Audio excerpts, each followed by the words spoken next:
Look, we all have our own kinds of fun. Maxing out tax-advantaged investment accounts just happens to be mine. Hi, I'm Liz from Liz Gets Loaded. The money kind of loaded, but I like to drink wine while I record these. Let's see if I can retire in 5 years, shall we? Now let's get one thing straight first. You should probably be careful taking financial advice from someone whose username implies she might be drunk. I'm on the path to FIRE. That stands for financial independence, retire early, though I much prefer the term work optional. I like working, and I'll probably keep working, even when I have enough money that I could retire early.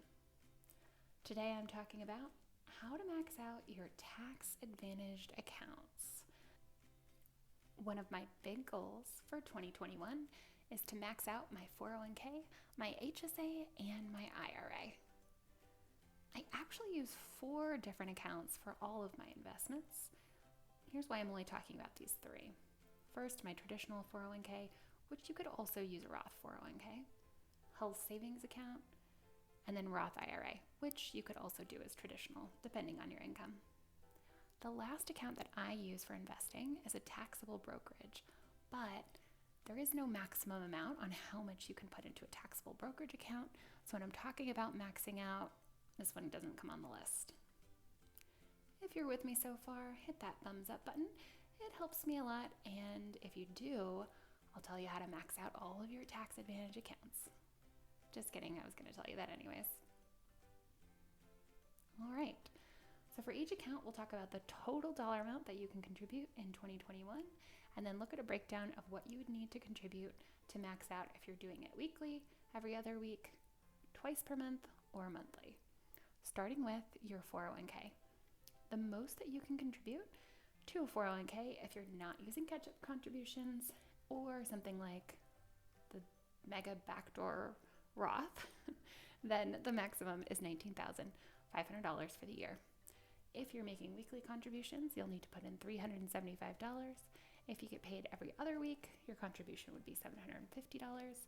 If you get paid twice per month, you want to set that to $813. Or if you are contributing monthly, $1,625. Next up, your IRA. The maximum contribution for an IRA in 2021 is $6,000. Again, assuming you're not using catch-up contributions. That's a weekly contribution amount of $115. If you're contributing every other week, $231. If you're making contributions twice per month, $250. Or if you're contributing monthly, $500. The way I like to max out my IRA is actually to just do one lump sum at one point in the year of $6,000, but it's up to you. Lastly, your HSA maximum contributions, again, assuming you're not using a catch-up, is $3,600 in 2021. That's a weekly contribution of $69. Every other week, that comes to $138. Twice per month, that'll be $150, or monthly, $300. Now, if you are going for the trifecta and you're trying to do all 3, that's a total annual contribution amount of $29,100. It sounds like a lot when you say it that way. I much prefer the smaller broken down amounts, much less intimidating. That's a weekly amount of $560. Every other week, $1,118. Twice per month, $1,213. Or on a monthly basis, $2,425. Now, if you're in a position to max out all of those, you're doing great. But what if you can't max out all 3? Well, you should probably just give up and not contribute any money to your investments, right? Wrong. You do need to prioritize. Here's how I prioritize.